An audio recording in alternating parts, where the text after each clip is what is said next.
But in John chapter 4, we see a great way to give ourselves away. John chapter 4, verse 1.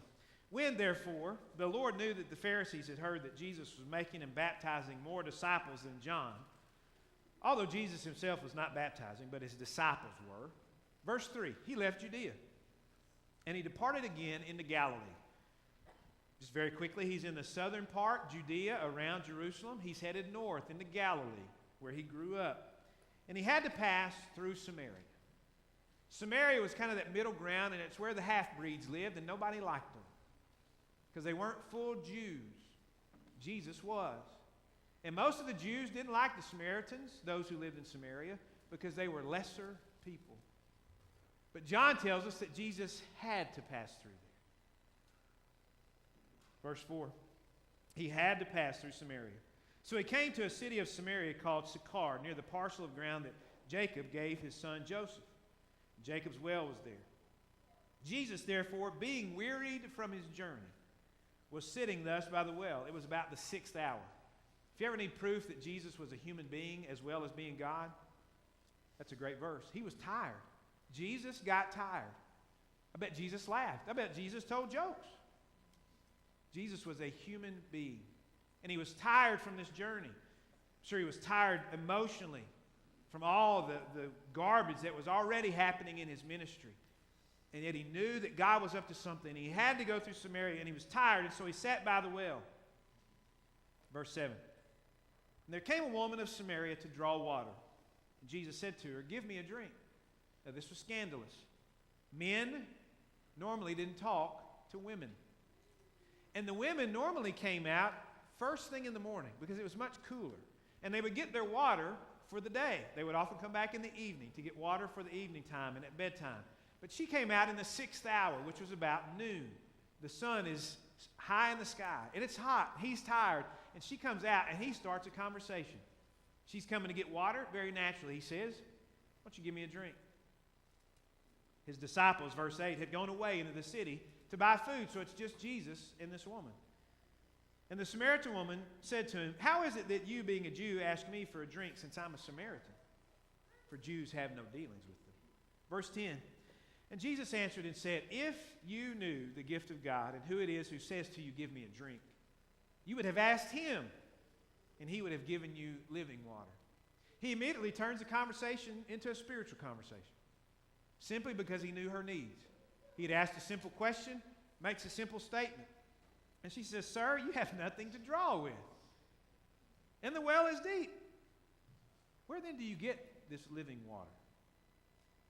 You're not greater than our father Jacob, are you, who gave us the well and drank of it himself and his sons and his cattle?" And Jesus answered and said, "Everyone who drinks of this water shall thirst again. But whoever drinks of the water that I shall give him shall never thirst. But the water that I shall give him shall become in him a well of water springing up to eternal life." The woman said to him, "Sir, give me this water, so that I will not be thirsty nor come all the way here to draw." He had piqued her interest. She wanted what he was talking about, but she didn't even really understand all that he had. And that's okay. He has drawn her into a spiritual conversation simply by talking to her. And she likes what she is hearing. So he says in verse 16, "Well, go call your husband and come here." And the woman said, "I have no husband, Jesus. I have no husband." And Jesus said to her, "You have said well, I have no husband. For you have had 5 husbands, and the one whom you now have is not your husband. This you said truly." And so the woman said to him, "Sir, I perceive that you are a prophet." Isn't that great?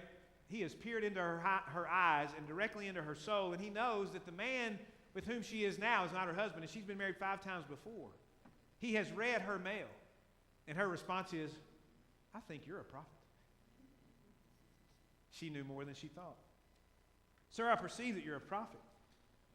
And now she's ready to talk spiritually, because he has peered into her life and told her the truth, and he's got something that she wants, and she is ready to talk because he is touching her in a way no one ever had. He said, "Our fathers worshipped on this mountain, and you people, the Jews in Jerusalem, say that in Jerusalem is the place where men ought to worship." And Jesus said to her, "Woman, believe me, An hour is coming when neither in this mountain nor in Jerusalem shall you worship the Father. You worship what you know.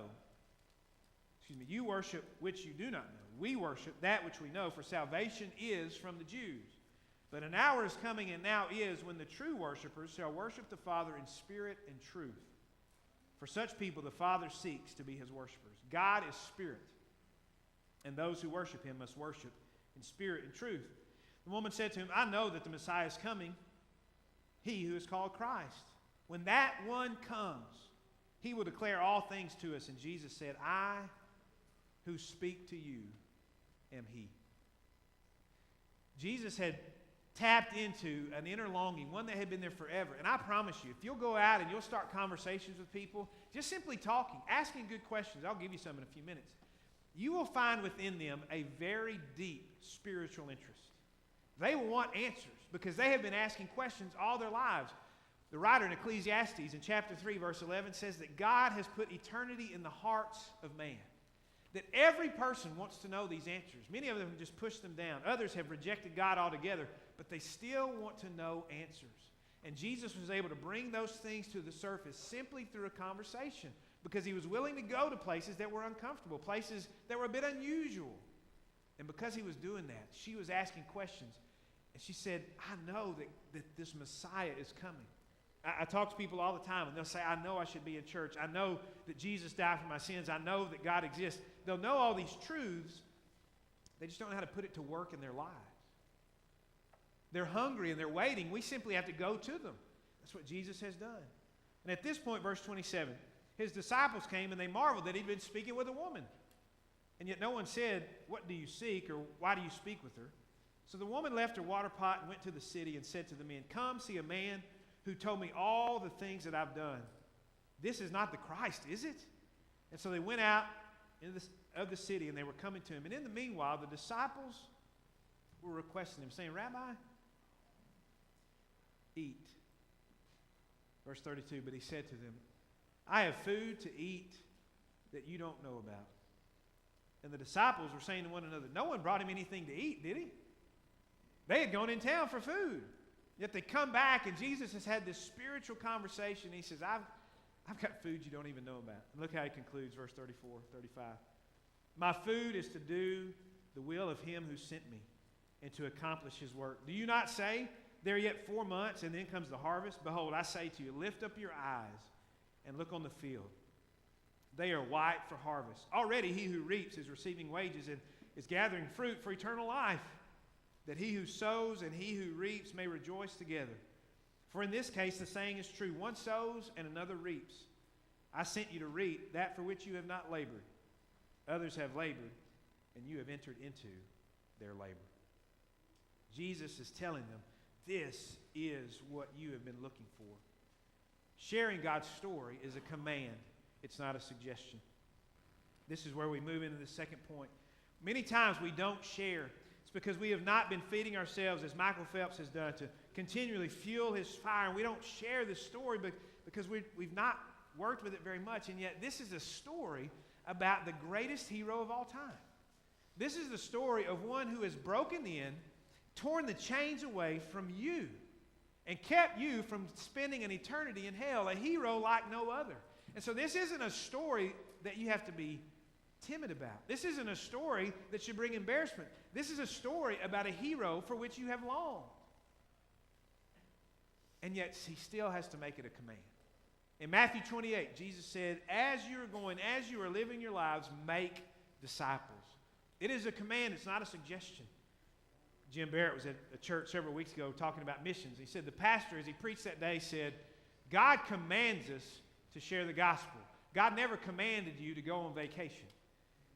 And yet there are many times where we spend far more time and far more money making sure our vacation is great while never spending any time praying about or worrying about the eternal destination of our friends and neighbors. And yet this is the very thing for which God has designed us. And he knew he had to command us because our flesh thinks of ourselves. But God says when we're in the Spirit, we must share his story because only he is the hero who can save us. It's a command. And Jesus felt that command. In chapter 4 there, John tells us he had to go through Samaria.